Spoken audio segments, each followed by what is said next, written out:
Hey, how's it going everybody? BurntBrian here, and on today's Catching a Buzz, I'm going to be taking a look at a hard cider that my friend Chef Josh Delancey was kind enough to send out to me. So, let's start the show.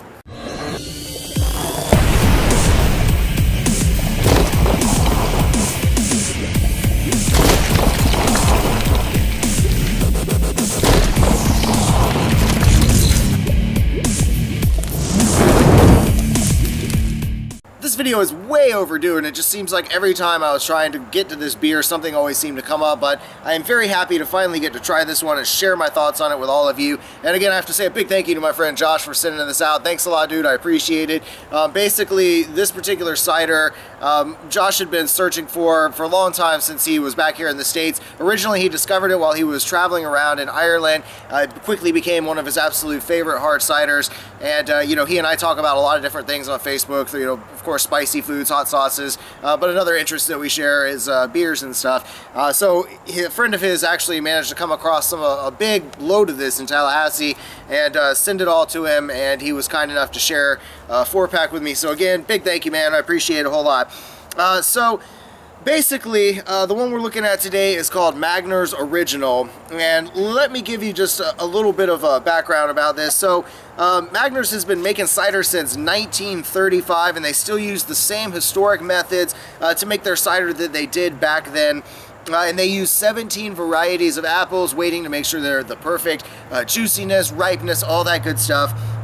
And of course, they take lots and lots of time letting the cider ferment, and even more time letting it mature, sometimes up to 2 years, which is pretty cool.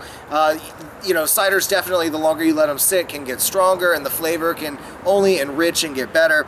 And so traditionally ciders were served warm, but it wasn't until the mid-2000s that Magners decided to create a new image. They, you know, for the longest time, ciders have always been served traditionally warm. So they wanted to come up with something that would attract both men and women, especially in the younger ages. And so, you know, they wanted to also come up with some sort of refreshing new look. And so their idea was to serve the cider over ice beer. I mean, sorry, over ice, so that it is ice cold. And at the time, the analyst said that this move would hurt the company, but today, if you haven't noticed, hard ciders have really kind of started coming in more mainstream. It still isn't as popular as I think it possibly could be or should be, because ciders are really good. At first, I wasn't a big fan of them, but I'm starting to discover more and more that really aren't as bitter, or not bitter, as tart, I guess I should say, as I like. But again, anyway, let's see. Let's go ahead and give this one a pop here and take a look at it. The one thing that concerns me about this one, and not really that it's, you know, could hurt me or anything, but I just kind of wonder about the flavor if it's already been, you know, preserved for a long time to allow that fermentation to go, you know, even longer. The expiration date on this one is 8/2013, so we're getting close to, you know, almost, well, it's a little over, almost 2 years old. But anyway, we're gonna go ahead and pour it out, serve it in ice here. I'm only going to do about half here because I'm gonna show you guys something in just a second that I like to do with hard ciders, and this is something that if you're not a big fan of the tartness, that you can do to improve and you know, maybe add a little more alcohol to the beer that you're to the cider that you're drinking. Anyway, again, this is your typical cider. It is very translucent, almost got this beautiful gold color that reminds me of champagne, especially with all of the carbonation that's going in there, all the little bubbles that are floating around. It just has this nice kind of champagne-like color to it. And on aroma, that's the same thing you're getting. You're getting kind of a champagne smell, but to me it's more of like, you know, it's an apple juice. It's like a sparkling, you know, apple kind of a smell that really pops out to me. Interesting. All right, so let's give this one a taste here.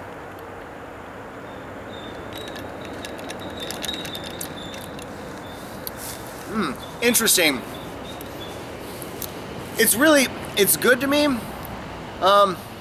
It just kind of has this weird, almost kind of a weird aftertaste to me. Like, I don't know how to describe it. It's like a perfume kind of. It's really tough kind of a taste for me to describe to you guys. I really don't.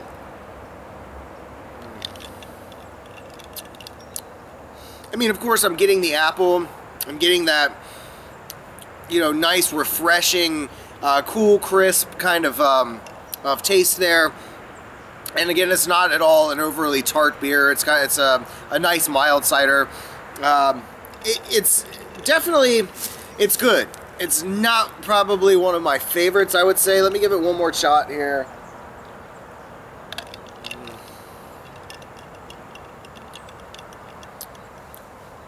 Yeah, I mean, again, it's really good. It just seems like it's awfully tame. Like there should be just a little bit more of an apple punch coming in there, a little bit stronger of an apple flavor.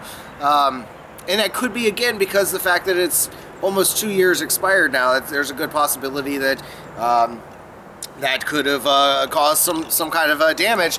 So to try to make this thing a little better, you've probably seen one of my videos, previous one that I did where I showed you guys how to make a snake bite. Well, that's exactly what we're going to do with this. Again, I believe this may even be the same Pilsner that I used before. Traditionally, your snake bites were mixed with a hard cider and a Pilsner, so I wanted to try to find you know, a decent one. This one comes from Left Hand Brewing Company. It is not like a heavy beer. It comes from Colorado, but it's only 5.5%, nothing crazy. Again, the Magners here is only 4.5%. So again, like I mentioned, if you're not a too fan of a beer, like say you come across a cider that seems really, you know, just too tart for you, grabbing yourself a Pilsner and making a snake bite, which basically just consists of half of a cider, and you just mix your Pilsner right on in. And thankfully the carbonation will pretty much take care of the stirring for you, but it is really nice carbonation going on there. And the color does slightly change. It gets a little bit of a cloudiness to it from the Pilsner. If you don't have a Pilsner, don't fret. You could probably go with a Belgian beer. I mean, if you really want to go cheap and go like true American style, you could pick up some Bud Light. My buddy Josh, he says he's done you know, the American snake bite using Yingling, which is one of the oldest American beers. So he used a lager instead of a Pilsner. But anyway, let's go ahead and see how the mixture here works out. Oh yeah.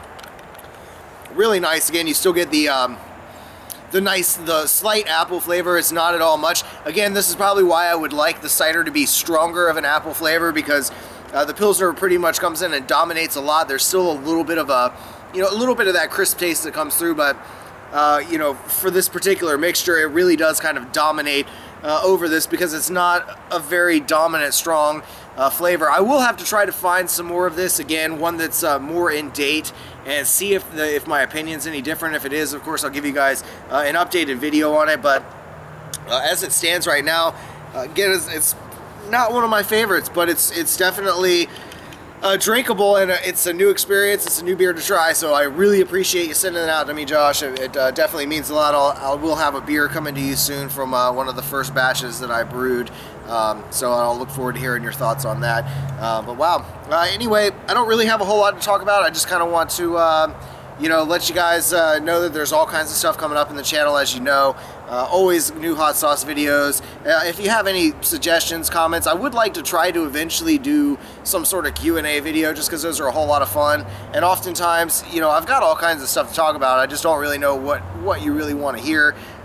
So if you have any kind of subject topics you'd like to hear, let me know down below. Comments, questions, suggestions, as long as it is constructive criticism and you're not being a dick. I always appreciate getting some feedback that you know, lets me know on things that I can improve on.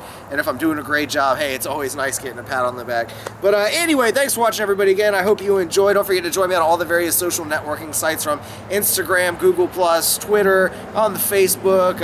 I'm on Steam Network, so if you like to play video games, find me there. And if you like to try all kinds of different craft beers, you can always find me on UNTAPPD, and let's share some of our new beer discoveries together. Anyway, thanks for watching, everybody, and as always, stay toasty, my friends.